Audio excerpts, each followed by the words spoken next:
오늘 말씀은 요한복음 7장 37절에서 44절까지 말씀입니다. 김수정 권사님 나오셔서 성경 봉독해 주시겠습니다.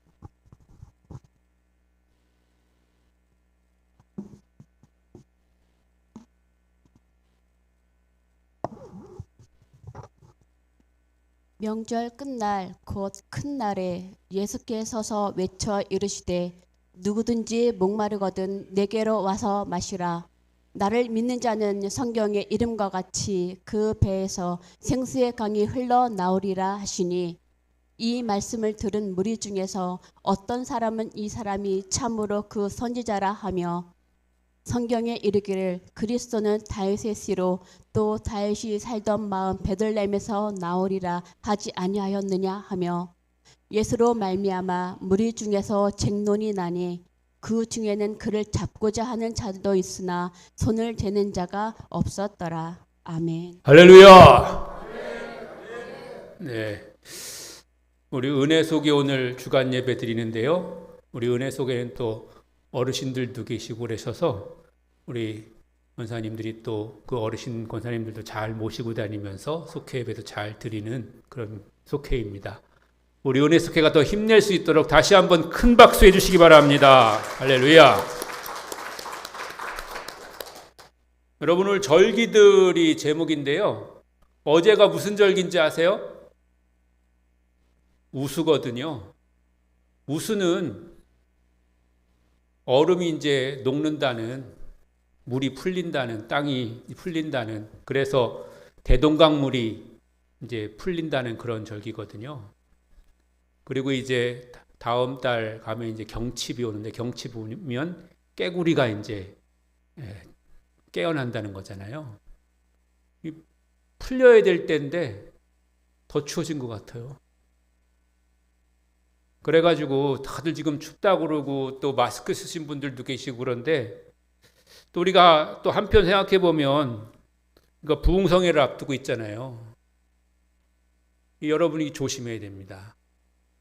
왜냐하면 부흥성회를 앞두고 있어서 이제 내일이나 모레나 제가 이제 이렇게 쭉 한번 쭉 이제 점검을 할 텐데, 그럼 분명히 감기 걸려서 못 나온다는 사람이 분명히 있거든요.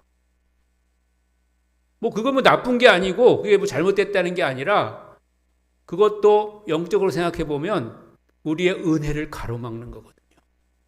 그래서 사실 우리가 이런 부흥회를 앞두면 그런 모든 면에 있어서 조심해야 되는 겁니다. 우리가 직장에서도 그렇고 여러 가지 일이 또 이렇게 겹칠 수가 있고, 또 감기가 걸리거나 몸살이 나거나 이렇게 할 수가 있는 거거든요. 뭐 물론 언제든지 그럴 수 있지만, 특별히 이런 때에 그렇게 된다고 하는 것은 이제 그런 우리를 은혜 받지 못하게 하려고 하는, 새롭게 변화되고 거듭나고 또 회복되지 못하게 하려는, 그냥 니네 그 상태가 그냥 좋다, 그대로 그 정도만 해도 된다, 이렇게 우리의 은혜 받는 걸 방해하는 그런 것들이 생기게 되기 마련입니다. 그렇기 때문에 우리가 이제 이틀 앞두고 더 조심해야 되고, 그렇다고 해서 지금 이제 뭐 이미 든 감기를 어떻게 하겠느냐, 아주 뭐 드러눌 정도 아니면 마스크 쓰고 나와서 은혜 받고 또 우리가 뜨거워지면 또 그 가운데서 회복과 치료의 역사가 나타나게 될 줄로 믿습니다. 제가 제 달력에다가는 부흥성회를 뭐라고 써놨느냐면요, 불타는 부흥성회 이렇게 써놨거든요. 불타는 부흥성회.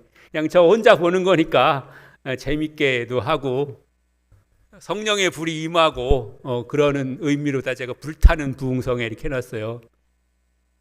뭐 우리가 불나가지고 다 타버리면 안 되지만, 그러나 우리의 속 심령에 있는 모든 나쁜 것들, 그리고 우리를 주저하게 만들고 은혜로 나아가지 못하게 하는 모든 것들이 다 불타버리고, 또 우리가 성령으로 뜨겁게 됨으로 말미암아서 하나님의 은혜를 체험하는 그런 복된 시간이 될 줄로 믿습니다.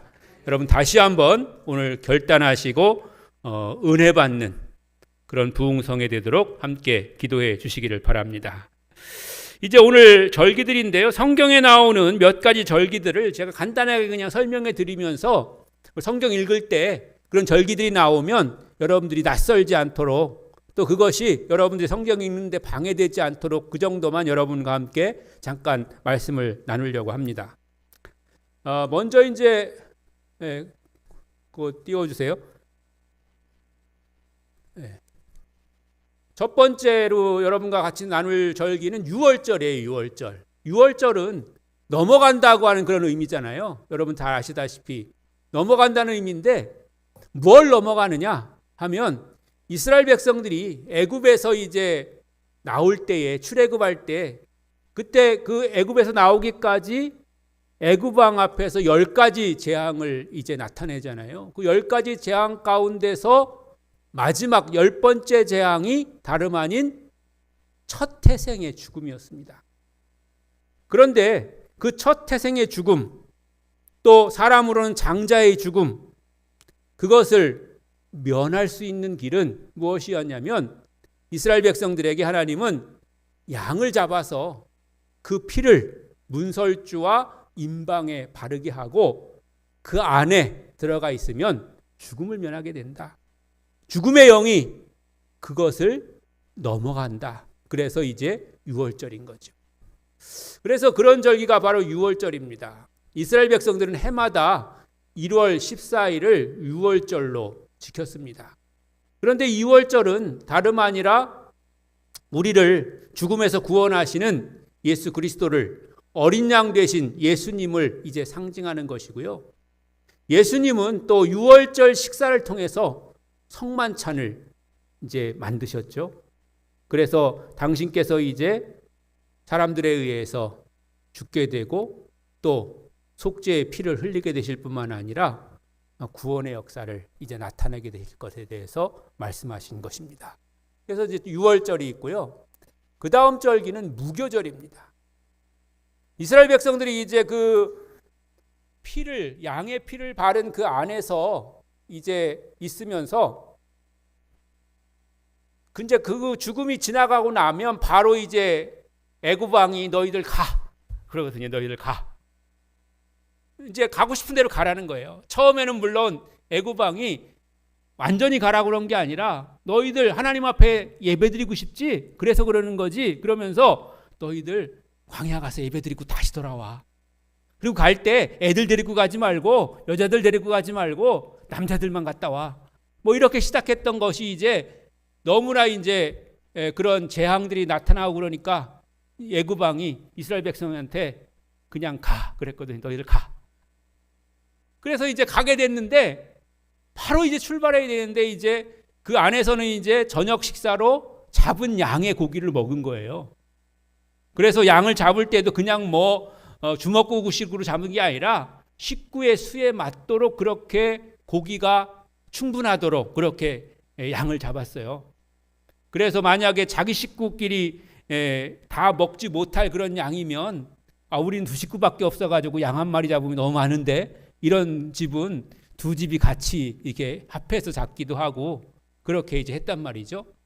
그렇게 해서 양을 먹고 이제 출애굽해서 광야로 나가게 됐을 때 이스라엘 백성들이 먹을 양식을 이제 해야 되는데 그 양식을 반죽을 해서 발효를 시켜가지고 아주 맛있는 빵을, 여러분 빵 좋아하시잖아요. 그래가지고 빵 먹고 싶으면 뚜레쥬로 가서 막 사오고 그러잖아요. 막 이런 동네 빵집 안 가고. 동네 빵집도 맛있는 집 있어요. 그래서 동네 빵집도 좀 이용하시면 좋겠는데 아무튼 간에 그러는데 그래가지고 이제 만들어야 되는데 시간이 없잖아요. 그래가지고 발효를 시키지 못하고 그냥 빵을 만들었단 말이죠. 그래서 그것이 바로 무교병이에요. 교라고 하는 건 발효가 되지 않은 안 된 그런 빵을 만들어서 먹는 그런 게 된 일이 있었는데 그게 바로 무교병이라는 건데 그 무교병을 먹는 절기가 바로 무교절인 거죠. 그러니까 출애굽하면서 이스라엘 백성들이 지키던 절기가 바로 무교절인 거죠. 설명에 있는 것처럼 유월절 이후에 7일 동안 누룩 없는 빵을 먹었습니다. 왜? 여유가 없었기 때문인 거죠. 근데 성경에는 이 누룩이요 때로는 악을 상징하기도 합니다. 사람의 마음을 부풀린다는 거죠. 뭔가 오염되게 한다는 거죠. 그래서 그리스도의 피뿌림을 받은 자는 누룩을 제거한 자들이라고 그렇게 바울은 말하고 있고요. 애굽에서 나온 이스라엘 백성들이 새로운 삶으로 바뀌어야 됐듯이 그리스도 안에 있는 사람들도 새로운 삶으로 변화되어야 된다는 거죠. 원래의 모습, 순수한 모습 그대로 존재해야 된다는 거죠. 자신을 부풀리거나 아니면 과장하거나 그렇게 하는 것에 대한 그런 경계를 말하는 것인데요. 아무튼 그런 절기가 바로 무교절입니다. 그 다음 절기는 초실절입니다. 밀의 첫 이삭을 하나님께 드리는 절기이고요. 이스라엘에게서는 이 첫 것을 드리는 그런 이제 전통과 관습이 있었단 말이죠. 그래서 이스라엘 사람들이 7대 농산물이라고 불리는 포도, 무화과, 야자, 석류, 밀, 보리, 올리브 열매 이런 첫 열매를 하나님 앞에 드리게 됐는데 그 첫 것을 드리는 그런 절기. 그래서 그 중에서 곡식은 밀을 추수해서 첫 것을 드리는 그런 절기가 초실절이었단 말이죠. 그 초실절은 요즘에 맥추감사절입니다. 그래서 처음 이제 추수를 드리는 그런 절기라고 해서 추수감사절인데 그 밑에 성경 구절 같이 한번 읽어보시면 고린도전서 15장 20절 시작. 그러나 이제 그리스도께서 죽은 자 가운데서 다시 살아 잠자는 자들의 첫 열매가 되셨도다. 아멘. 하나님의 아들이신 예수님께서 이제 죽을 수밖에 있는 인간들 가운데 오셔서 우리를 위해서 대신 죽으심으로 말미암아 또 죽음으로 우리를 구속하셨을 뿐만 아니라 다시 살아나셔서 모든 죽은 사람들 가운데 첫 열매가 되셔서 우리를 이제 생명으로 인도하시는 그런 구세주가 되셨다고 하는 것이죠. 그래서 첫 열매는 그리스도시고 초실절에 예수님이 부활하셨습니다. 그 다음 네 번째 절기는 77절입니다. 77절은 숫자 7, 그 77입니다. 77절. 777이면 37인데 여기 그냥 두 개만 77절. 이 77절은 뭐냐면 77이 49예요. 49일이 지난 다음 날을 지키는 절기가 77절이에요. 근데 77절은 뭐냐면 이 초실절에서부터 49일이 지나고 난 다음에 50일째 되는 날, 그 50일째 되는 날에 이제 성령께서 임하셨단 말이죠. 그래서 이 77절이 바로 성령 강림절입니다. 성령 강림절. 그리고 사역을 마치신 주님께서 이제 승천하신 그리고 나서 제자들에게 성령을 보내주신 그런 날이 바로 77절이고요. 77절을 오순절 또는 뭐 맥추절? 요거는 제가 확실치 않은데 제가 확인해 보겠습니다. 성령 강림절로 이제 지키는 거거든요. 그래가지고 마가다락방에 성령께서 임하신 그런 날이 바로 77절 성령 강림절입니다. 그래가지고 이제 그 맨 마지막 줄에 보면 성령이 마가다락방에 내리신 그런 날이기 때문에 교회의 시작일이다 이렇게 표현했는데요. 제가 지난주인가 그 지난주에 말씀드렸지만 교회가 처음 시작된 창립일인 거죠. 그렇게 쉽게 말하면 이 날이. 그리고 각자의 교회들이 이제 생긴 날은 창립이라기보다는 교회가 창립됐다기보다는 각자의 교회가 세워진 설립일인 거죠. 그래서 성령 강림으로 말미암아서 이 땅에 교회가 이제 시작되게 되었고 그것이 바로 77절로부터 시작되었다고 하는 것입니다. 다섯 번째 나팔절입니다. 나팔절 얘기는 얼마 전에도 한 것 같은데요. 나팔절은 이스라엘의 새해 첫날 1월 1일을 말하는 거거든요. 근데 이스라엘의 새해 1월 1일은 이스라엘 달력으로 7월 1일입니다. 이때는 우리나라 양력으로 하면 9월과 10월 사이에 걸쳐 있는 그런 이제 날이거든요. 왜냐하면 달력들이 다 쓰는 게 다르기 때문에 그렇습니다. 이 날에 나팔을 불었는데 왜 나팔을 불었냐면 새해다 이걸 알려주기 위해서 이 새해 첫날 새벽이 되면 나팔 소리가 이제 울려 퍼진 거죠. 그래서 이제 그 나팔 소리를 들으면서 새롭게 각오하고 또 새로운 그런 자세로 살기 시작하라고 하는 그런 것인데요.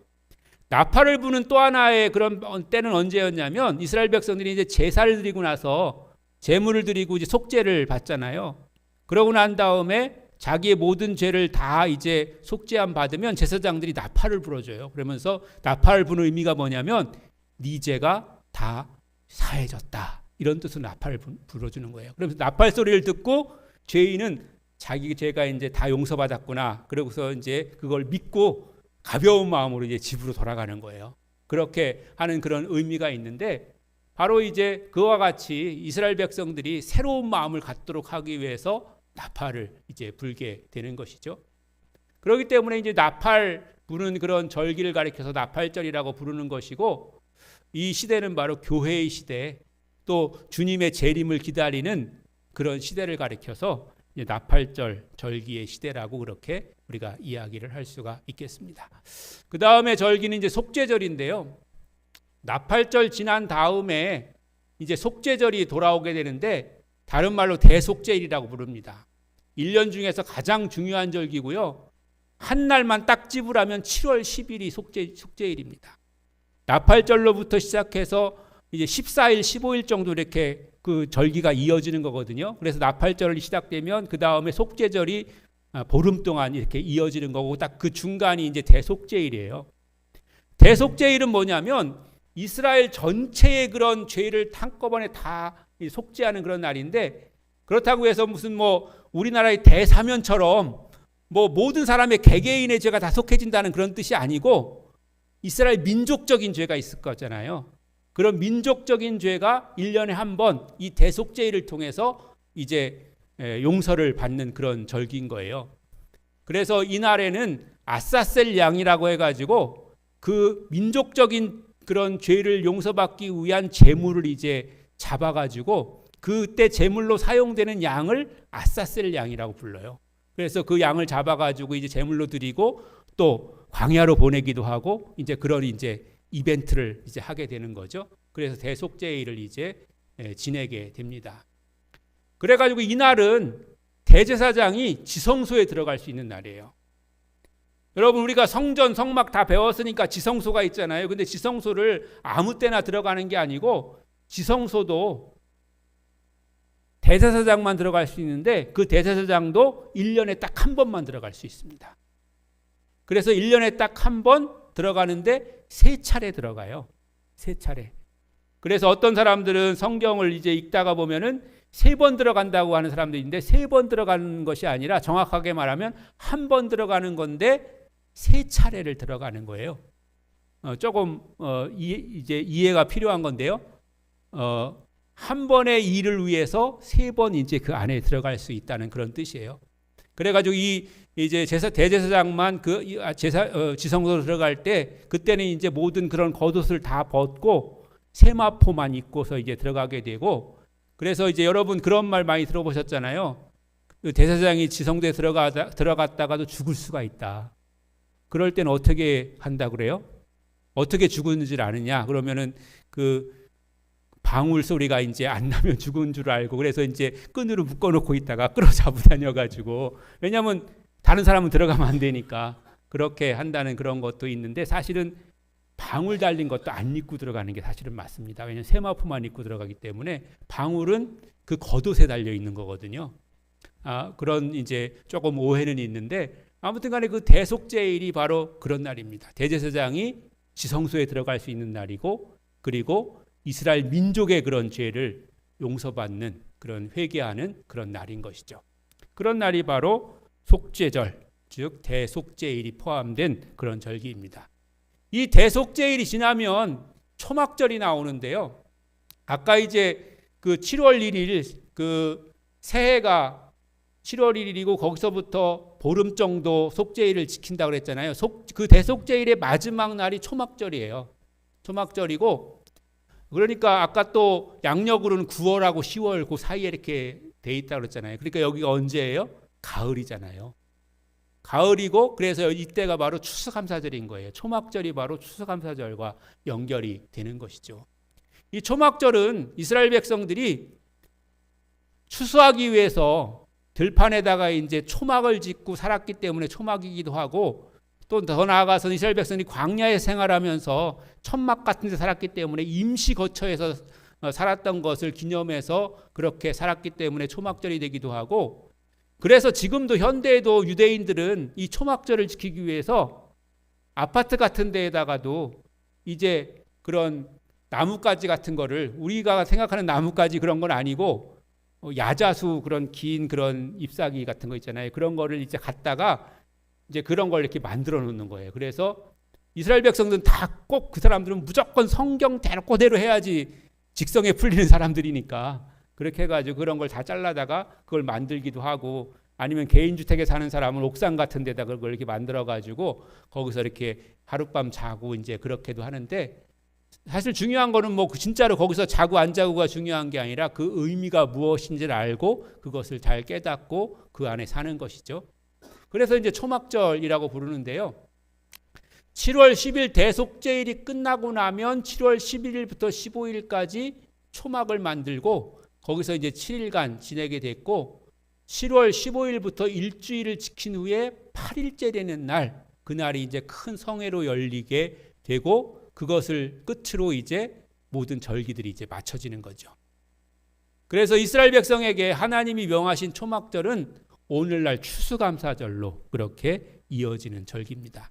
이렇게 절기들이 있는데 이 절기들이 모두 다 절기마저도 그리스도를 상징한다는 거죠.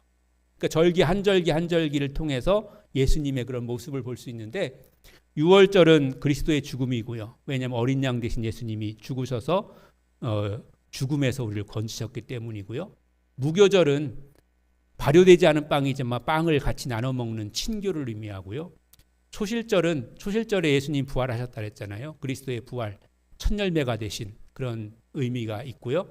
칠칠절은 성령 강림절이라고 그랬잖아요. 그러니까 예수님의 그런 사역으로부터 성령의 사역으로 이제 그 사역이 교체되는 그런 날이잖아요. 그래서 예수님과 성령이 하시는 일이 이제 바뀌는 그런 날이고요.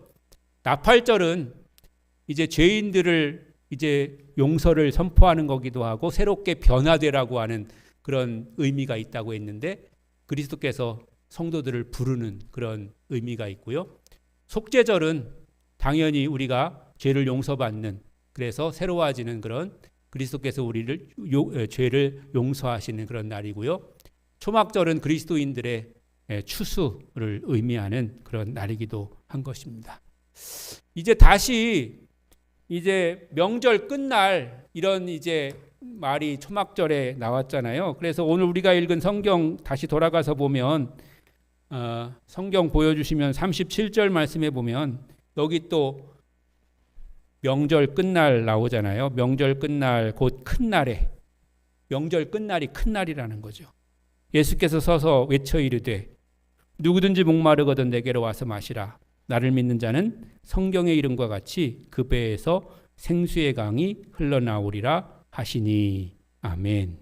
여기서 생수는 살려주는 물입니다. 살려주는 물이기 때문에 이 생수는 바로 성령을 가리킨다고 그렇게 말씀하고 있는 거죠. 그렇기 때문에 성령은 때로는 뜨겁게 불같이 우리에게 역사하시지만 때로는 시원한 물같이 우리에게 역사하시기도 하시고, 각 사람의 필요에 따라서 성령은 우리를 통해서 역사하시고 임하게 되시는 줄로 믿습니다. 사랑하는 성도 여러분, 우리가 이제 준비하고 있는 그런 부흥성회가 바로 명절 끝날과 같은 그런 큰 날이 될 줄로 믿습니다. 그래서 그날을 통해서 하나님께서 성령으로 역사해 주실 줄로 믿습니다. 그 성령의 역사는 각 사람의 필요에 따라서 각 사람에게 알맞게 하나님께서 역사해 주실 줄로 믿습니다. 뜨거운, 그래서 불같은 그런 믿음을 강구하는 사람들에게는 불같은 성령의 역사를 통해서 그 믿음이 더욱더 튼튼하게 그리고 단단하게 되어지도록 하나님께서 역사해 주실 줄로 믿습니다. 답답한 마음과 가슴을 가지고 있는 성도들에게는 하나님께서 시원한 물같이 역사하셔서 그 모든 문제를 해결하시고 그리고 그 마음을 시원케 해 주실 줄로 믿습니다. 무언가 가로막혀 있는 막힌 담 같은 곳에서 답답해하고 있는 성도에게는 하나님께서 성령으로 역사하셔서 그 모든 막힌 담을 헐으시고 하나님께서 새 길을 열어 주실 줄로 믿습니다. 하나님은 무엇이든지 우리에게 필요한 대로 필요한 것을 아시고 역사하시는 분이십니다. 그러므로 우리가 주님 앞에 구하면 하나님께서 응답해 주실 줄로 믿습니다. 우리가 받지 못하는 것은 구하지 않기 때문이고 구하여도 받지 못하는 것은 욕심 때문이다. 이렇게 성경은 우리에게 말씀하고 있는 것이죠. 여러분, 구하십시오. 하나님께서 응답해 주실 줄로 믿습니다. 간구하십시오. 하나님께서 풍성하게 더해 주실 줄로 믿습니다. 우리 교회가 이제 다시 한번 새롭게 회복될 뿐만 아니라 교회가 회복된다고 하는 것은 교회 자체가 회복되는 것이 아니라 성도 한 사람 한 사람이 회복됨으로 말미암아서 그 모인 공동체가 새로워지고 또 더욱더 든든히 연결되고 그래서 또한 모여지는 공동체를 통해서 더 큰 일을 할 수 있도록 우리에게 힘과 능력을 더해 주시는 것입니다. 교회만 잘 되는 게 아니고 성도가 잘 되고 성도의 가정이 잘 되고 그래서 그렇게 힘을 낸 성도들이 함께 모여서 주님의 몸된 교회를 더욱더 든든히 세워가고 하나님의 영광을 나타나게 되는 줄로 믿습니다. 여러분, 그 일들을 위해서 남은 이틀 더 기도하시고 또 부흥성에 열심히 참여하시고 하나님께서 우리에게 분명히 이번 기회를 통해서 주실 것이 준비된 것이 있으시다고 하는 사실을 기대하시고 사모하시는 여러분들이 되시길 바랍니다. 그냥 부흥회니까 하는구나 이렇게 생각하는 그런 기대 없는 사람에게는 그 기대한 만큼 하나님께서 주실 겁니다. 그런데 이번 기회에 분명히 하나님께서 내게 주실 것이 준비되어 있다. 내게 풍성한 은혜가 예비되어 있다. 하나님의 선물이 분명히 있을 것이다. 기대하고 사모하고 바라는 자에게 하나님께서 구하는 대로 사모하는 대로 원하는 대로 응답해 주실 줄로 믿습니다.